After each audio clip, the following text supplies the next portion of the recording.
Well, week 17 Christmas games. I've recorded a video on all three Christmas games and talked about some bets I made, but for the official free play, I'm doing a rare three-leg Christmas parlay. You're going to have to watch each video to get each leg. Now, no question, looking at these games, the NFL thought they scheduled three bangers here on Christmas. Three divisional games, but of the six teams playing, only one of them is playoff bound. None of these games are easy to handicap either. A lot of uncertainty in each game. I'm recording this on Tuesday, and as of now, looks like we could see three different third string starting quarterbacks on Christmas. And not only that, we're dealing with a short week, which means less time to prepare, but more importantly, less time to rest and recover. These non playoff teams have no reason to push players to play that are banged up. Players that are listed questionable that might normally suit up and play are now more likely to be ruled inactive on a short week in a game that means very little. I'll do my best to try and navigate all the injuries and unknowns and find some plays for us. Now, at the second game on Christmas, NFC Norris Division, Lions, Vikings. Both teams underachieved expectations this season. Both will go under their season win totals even if they win out. Technically, the Lions are still alive for the playoffs, but they're on the outside looking in. Not only do they have to win out, they also will need help from Green Bay in the form of losses. This game is probably the most difficult game to handicap of the three Christmas games, at least for me anyway. Vikings have injury concerns up front on the O-line. Center Ryan Kelly is going to miss with a concussion. Tackle Brian O'Neill looks like he might be out.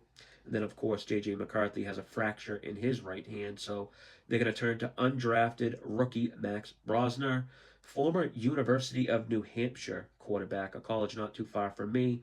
Great party school. Spent many nights up there in high school. Brosmer transferred from UNH to University of Minnesota, so the former Golden Gopher should have some fan support there. Now, we all know J.J. McCarthy hasn't been good, and it's tough to imagine like any QB being a huge downgrade to McCarthy, but Brosmer only 52 dropbacks this season so far, 4.7 yards per pass attempt, 4 INTs. And I think all those came in one game. So he might actually be a downgrade, or at the very least equal to McCarthy. And the betting market clearly showing this as well. It shows what they think of Brosnan as the starter. This spread opened Detroit -3.5. After the injury news on McCarthy, the line moved to 6.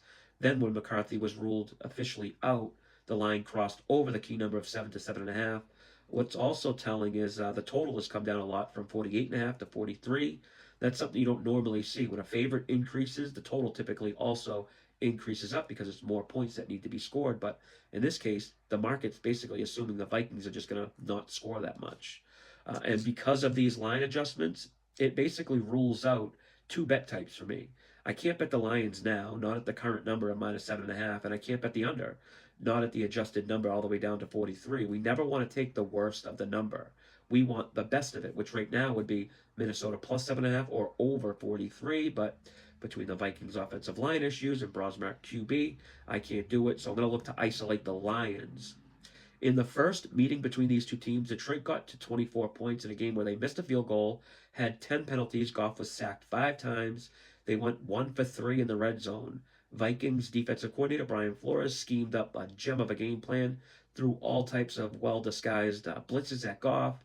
He'd like show pressure pre-snap on the outside, but then send multiple defenders right up the middle in the A-gaps, right in Goff's face, forcing him like off his platform. Uh, which also put stress on the Lions' undersized running backs and pass protection. So now what I'm banking on here is that the Lions will find a way to adjust for this because Goff is really good when facing the blitz. Out of 40 qualified quarterbacks, Goff is fifth in EPA per dropback when blitzed.